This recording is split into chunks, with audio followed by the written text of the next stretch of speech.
Hello dear friends, I want to show you a short story of how you can bring a door and window opening sensor back to life. In my case, it is only Ajax. This happens with such sensors if the window is not opened for a long time or is not opened that often. Simply put, the reed switch inside falls asleep, and then it no longer reacts to opening. The little green light will not light up. But the worst thing is that in the app you will not be able to assemble all the alarm zones. That is, there will be a red element and it will not be possible to arm your house or apartment. So what should you do, you may ask? A new sensor costs money. Yes, you can take it and replace it. But now I will show you two options for how you can repair this sensor yourself.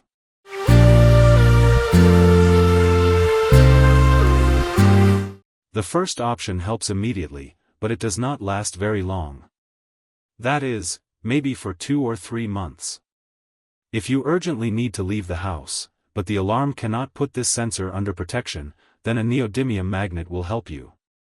What do? We remove the sensor from the window or door. We take a strong neodymium magnet and simply move it along one side and the other side. That's it. In this case we woke up the reed switch that is installed here. Now it will react. That is, it is quite a simple method, and now you can immediately set the alarm and go about your business. The sensor will work. I have done exactly this to this sensor already for the second time. But this is a temporary solution. As I said, it does not last long, up to 3 months.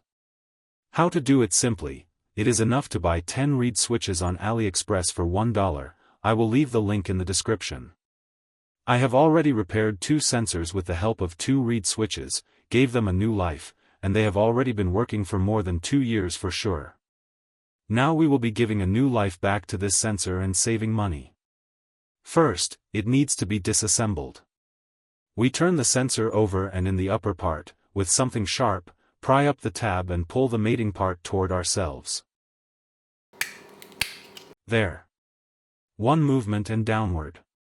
Now we need to take out the battery and take out the board itself, carefully, without breaking it.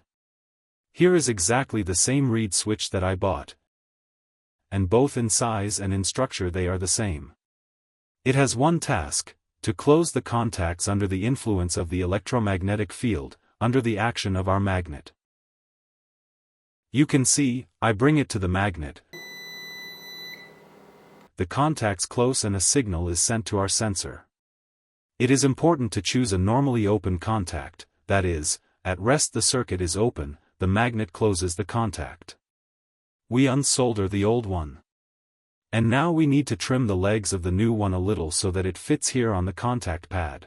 There is no polarity here, so you can solder it in whatever way is convenient for you. The new reed switch is in place. We assemble everything in reverse order. The board, the battery, the body. We make sure that everything works for us. That's it. In just a few minutes, with a soldering iron, solder, and a reed switch, you saved money on a new sensor. Therefore, if the video was relevant, do not forget to like it, subscribe to the channel. Sensors not often more on the topic of the smart home. There under the video you will also find all the links for buying that same reed switch. And, let's say, a soldering iron like this helps me out a lot. It has replaceable tips, temperature control, and it can be powered from a 12-volt car battery. Also under the video you will find links to the Telegram channel where we have coupons, promotions, communication, and answers to your questions. There are also smart home topics and social networks. All the best to everyone, peaceful skies and kindness. Bye bye.